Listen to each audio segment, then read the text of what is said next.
ये जो बात आ रही है, जो जिस परिवार ने पंचकूला में आत्महत्या की है, कैसे जानते हैं आप?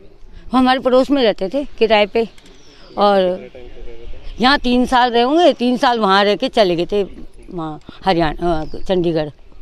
तो मैंने नंबर था ही मेरे पे, मैंने फ़ोन करा, वो बिजी आता था, नंबर फ़ोन ही नहीं उठाया उन्होंने। परेशान होंगी तभी तो फ़ोन नहीं उठाया होगा उन्होंने। क्या काम करते थे? एनजीओ में थे उनके पति, और ससुर को दुकान खोल के दे रखी थी।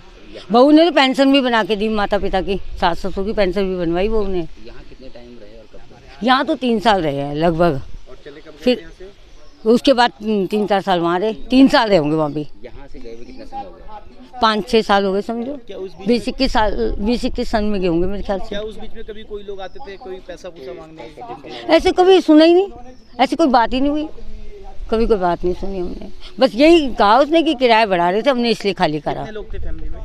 7 लोग। 2 माँ बाप लोग गए और 2 बेटे वो हो गए, फिर पोता 1, 2 पोतियाँ। क्या काम करते थे उस वक्त? एनजीओ बताया उन्होंने, एनजीओ ससुर को दुकान खोल के, मतलब अपने पिता को दुकान खोल के दे रखी थी, टपकी शॉप पे, पूजा पाठ की किताबों की, फोटो की। और क्या जानकारी, जैसे आपने बताया कि वो यहाँ पे रहते थे, व्यवहार कैसा था या रहन-सहन में क्या?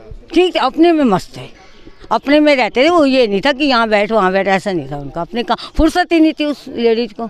वैसे रहने वाले कहाँ के थे? हरियाणा बताती थी, भाषा से भी हरियाणवी में लगते थे। मेरा माँ से भी नहीं मिली मरते समय, कोरोना था माँ के पास, तो कह रही मेरी मम्मी आती भी तो फिर मेरे सास ससुर सोचते थे कोई लड़की के यहाँ का खा रहे। मानते हैं ना, परहेज मानते हैं थोड़ा। आपने बताया जैसे उन्होंने शादी उनकी लव मैरिज, हाँ लव मैरिज हो गया, बता रही थी लव मैरिज। क्या बताया? कह रही मेरे को पसंद आ गए थे, मैंने कहा मैंने तो इनसे ही करनी है शादी। माँ बाप नहीं चाह रहे होंगे, हो सकता है, क्यों लड़की वो लेडी तो मुझे छोटी उम्र की लगती थी, ज़्यादा उम्र की नहीं लगती थी।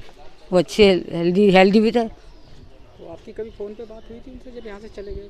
जब तक यहाँ रहे तब तक तो फ़ोन में बात होती थी। जब हरियाणा गए उन्होंने एक बार फ़ोन नहीं उठाया। मैं चाहती थी, पूछती थी क्यों गए तुम यहाँ से, मुझे बहुत बुरा लगा। आप लोगों को नहीं पता कि वजह क्या रही? वजह नहीं बताइए। वो वैसी धार्मिक बातें करती थी, जैसे ज्ञान नहीं देते ऐसी बातें थी उसके अंदर। मैं तो चाहती थी कुछ बताए, मैं करूँगी हेल्प, किसी से के द्वारा करूँगी, कुछ नहीं बताई, नहीं प्रॉब्लम नहीं बताई। किस तरह की धार्मिक बातें करती हैं? जैसे मैं परेशान हूँ, किस बात की परेशान है, भगवान है सब है, ऐसे मतलब बोलती थी। जैसे ना जब हमने कोई प्रॉब्लम बोली तो समझाती थी, तो अपनी तो बताई ही नहीं कभी। तो आपको ये भी जानकारी, कोई उनके रिश्तेदार रहते थे यहाँ देहरादून में? और नहीं बताया, यहाँ कोई नहीं रहता। ठीक है।